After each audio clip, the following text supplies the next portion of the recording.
When a pair of Ivy League mathematicians in 2007 examined the intricate tile work of the medieval Islamic world, they were astounded by what they saw.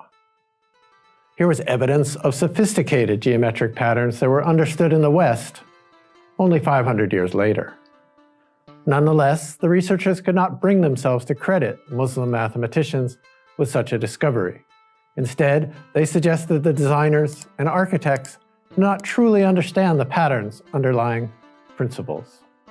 Now, it might seem tempting to overlook this verdict on the part of two mathematicians, apparently unschooled in the rich history of Islamic science, yet it accords fully with a pattern dating back centuries of willful disregard for the Muslims' intellectual achievements.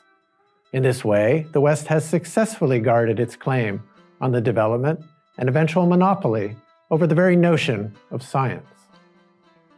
I wrote the House of Wisdom to address the collective amnesia that has left many of us with the unshakable, if deeply misguided, conviction that the world of Islam and that of the West have nothing in common. That is, no shared intellectual or cultural traditions, and no shared history or values. Only a legacy of competition, conflict, and strife. As we will see, the book introduces the reader to some of the crowning achievements of Islamic science across fields of astronomy, mathematics, medicine, chemistry, and philosophy, all of which were ultimately co-opted as uniquely Western knowledge. But I had three other goals in mind as well. First, to introduce some of the pioneers who left us stagnant and stultifying Europe, beginning in the 12th century, in the conviction that the Christian West had much to gain from the pursuit of Muslim learning. Second, to show that the Muslim world did not merely preserve classical wisdom from the Greeks, the Hindus, the Persians, and others, but they built upon earlier teachings to create a genuine Islamic science. And third, and most important, to highlight the Muslims' conceptual breakthrough, which goes to the heart of the Western experience. The realization that we humans have a right, even a duty, to explore and understand the world around us. In other words, to pursue a scientific understanding of the universe.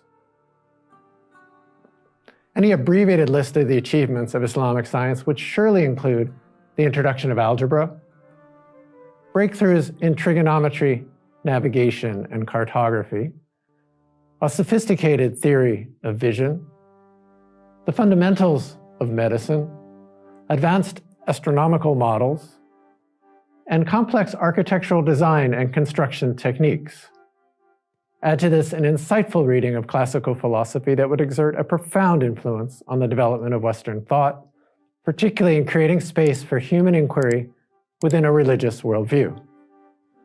Much of this had its roots in the 9th century, centered in the imperial Muslim capital, Baghdad, and its royal library, known as the House of Wisdom.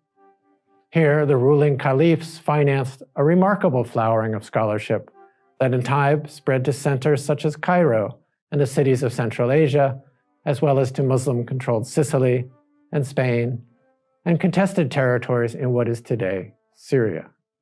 And it was these latter locales that provided early access to the fruits of Arab learning for ambitious adventurers from Christian Europe. One such figure, known as Adelard of Bath, left behind a privileged existence in England and a dull education in France for the riches of Muslim learning. He returned years later with the geometric system of Euclid, a detailed table of the movements of the stars, early works of Arab astrology and astronomy, and an understanding of the astrolabe, which is an early analog computer that could track time and help establish geographic position, as well as a rare chemical text on way to dye leather, tint glass, and produce green pigment, Adelard's favorite color. But Adelard's greatest legacy was not the introduction of any one text or any one technology, but his readiness to question the religious orthodoxy of Western society and to create space for human understanding of the world around us. Of course, God rules the universe, Adelard declared upon his return, but we may and should inquire into the natural world. The Arabs teach us that.